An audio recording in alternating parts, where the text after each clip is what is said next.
मैं ये बताना चाहता हूँ, मेरा तो जन्म ही इस इलाके में हुआ है और दुनिया में इस तरह का व्यवस्था दुनिया में कभी आपको नहीं मिलेगा।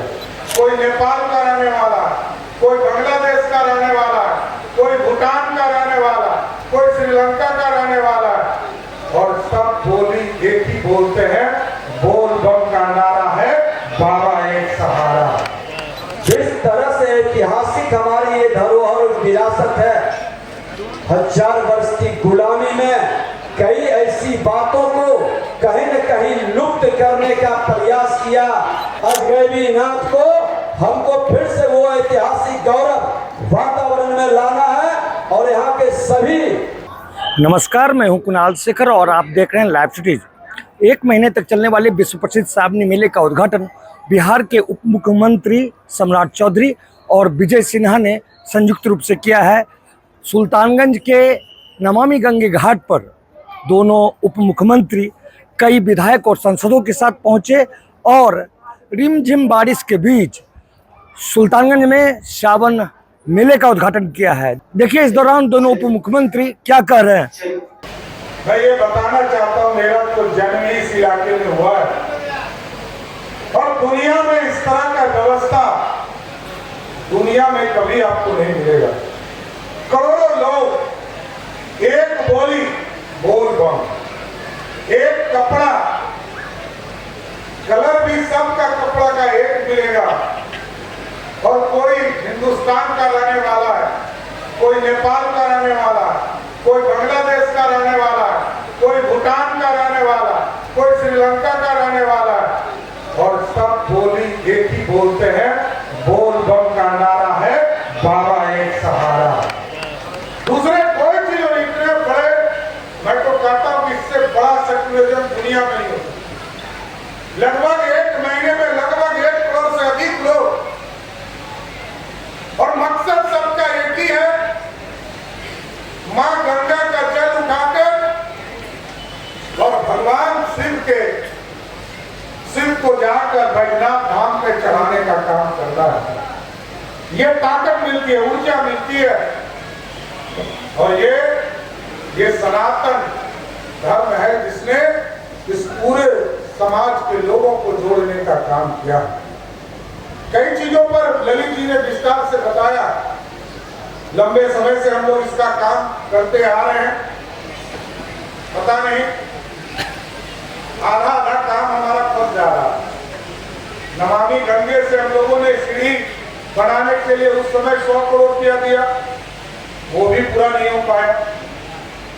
पुल हम 2014 से लगे हुए हैं, क्योंकि मैं गंगा के उस पार का प्रतिनिधित्व करता था और इसको भागलपुर से सीधे जोड़ने का प्रयास हमने शुरू किया।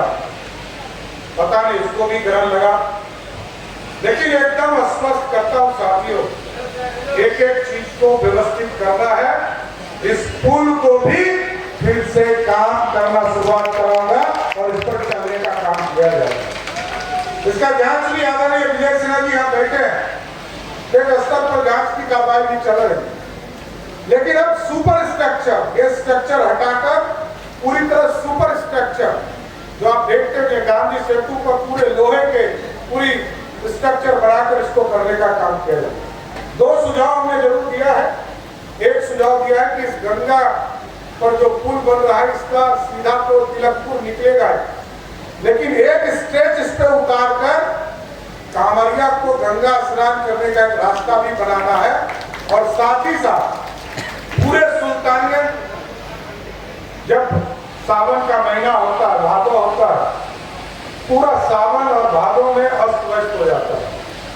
तो हम लोग ये भी हम लोगों ने व्यवस्था किया, जिसको कभी निर्देश दिया कि आप सीधा यहाँ से जो सुल्तानगंज से तारापुर वाली सड़क है उस रास्ते को एक नया रास्ता बनाइए।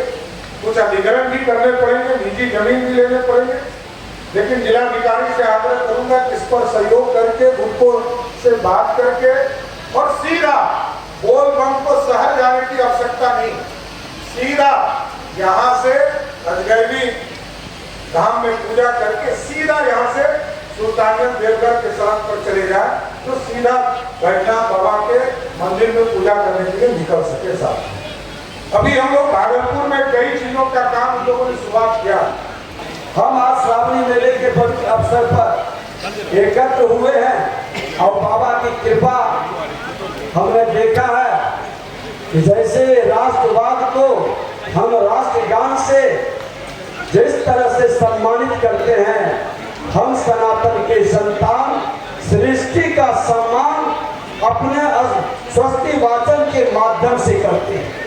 और यह स्वस्ति वाचन का असर होता है कि प्रकृति के माहौल को भी बदल देता है। एक तो सावन मास भगवान शिव की विशेष भक्ति और कृपा का माह होने के कारण अपने आप में कल्याणकारी होता है। उस पर मोक्षदायिनी माँ गंगा का उत्तर वाहिनी तट हो तो आप सोच सकते हैं कि कृपा और कल्याण के कितने विराट पुण्य के भागी हम बन सकते हैं। इस मोक्ष भूमि से जल भरकर श्रद्धालु जब मां शक्ति की चिता भूमि पर अवस्थित बाबा बैजनाथ को जल चढ़ाते हैं तो वो अपने लिए तो पुण्य अर्जित करते ही हैं, साथ ही जगत के मंगल में भी अपनी भागीदारी करते हैं। इसलिए बाबा अजगैबीनाथ हमारी लोक संस्कृति में जग के मंगल के प्रतीक माने जाते हैं। ऐतिहासिक रूप से यह स्थान हमेशा से भक्ति का शक्ति का जीवंत स्थान रहा है। यह बहुकालीन कला और संस्कृति का विख्यात केंद्र रहा है। गुप्त काल में भक्ति का केंद्र रहा है। यह वाम मार्गी साधुओं की साधना स्थली भी रही है। इसलिए जब अपने मन में बाबा बैजनाथ से अपने मनोरथ की कामना करने वाले कांवड़िया यात्री यहाँ से जल भरकर निकलते हैं तो उनकी पैदल यात्रा भी सुखद प्रतीत होती है, उनकी सारी कामनाएं पूरी भी होती है। अतः इस श्रावणी मेले में शामिल होकर न केवल आनंदित हो बल्कि बाबा अजगैबीनाथ और बाबा बैजनाथ की असीम अनुकंपा का भी हम सब भागीदार बनते हैं। यहाँ तो ऐसे आप ज्यादा बेहतर जानते हैं कि जाह्नवी ऋषि के जंघे से माँ गंगा का पुनर्जन्म का भी स्थल ये माना जाता। ये अंगिका और चंपापुरी जिस तरह से ऐतिहासिक हमारी ये धरोहर और विरासत है, 1000 वर्ष की गुलामी में कई ऐसी बातों को कहीं न कहीं लुप्त करने का प्रयास किया, लेकिन माँ भारती के संतानों ने उसको गुप्त नहीं होने दिया, उस परंपरा को बरकरार रखा। अब जरूरत है 21वीं सदी के भारत में कि माँ भारती के संतान सभी मिलकर के अपने भारत के सांस्कृतिक विरासत को बढ़ाने का, सांस्कृतिक विरासत को आने वाले पीढ़ी को अवगत कराने का। और कला संस्कृति विभाग से हमने फिल्म नीति का पर जो हमारा कैबिनेट ने मुहर लगाया माननीय मुख्यमंत्री नीतीश कुमार जी के नेतृत्व में, और देश के माननीय प्रधानमंत्री नरेंद्र मोदी जी ने कहा है कि गुलामी के प्रतीक से भारत को मुक्त करना है और कोई भी गुलामी का प्रतीक 21वीं सदी के भारत के विकसित भारत और विकसित बिहार को नहीं रोक सकता है। ये भाव मन के अंदर जगा करके अजगैबीनाथ को हमको फिर से वो ऐतिहासिक गौरव वातावरण में लाना है। और यहाँ के सभी श्रद्धालु माँ भारती के धरती पर जो भी जन्म लिया है, किसी जाति धर्म क्षेत्र भाषा का हो, वो माँ भारती का संतान है। और माँ भारती का संतान हमेशा अपने सांस्कृतिक विरासत और धरोहर के लिए अपनी हर बलिदान देने के लिए तैयार है और अपने विरासत को बढ़ाने के लिए वो हमेशा सकारात्मक कदम उठाने के लिए काम करते रहेगा। हृदय से आप लोगों का पुनः अभिनंदन और हृदय से धन्यवाद, बहुत बहुत धन्यवाद। इस दौरान दोनों आगंतुक उप मुख्यमंत्री और अतिथियों ने कांवड़िया श्रद्धालुओं को बेहतर सुविधा प्रदान किए जाने की बात कही है। हम आपको बता दें कि सुल्तानगंज के उत्तरवाहिनी गंगा तट से देश विदेश से लाखों कांवड़िया सावन माह में प्रत्येक दिन गंगा जल भरकर 105 किलोमीटर लंबी पैदल कांवड़ यात्रा तय कर बाबा बैद्यनाथ को जलाभिषेक करते हैं। अपने सहयोगी कैमरा पर्सन सुबोध के साथ कुणाल शेखर, लाइव सिटीज, सुल्तानगंज।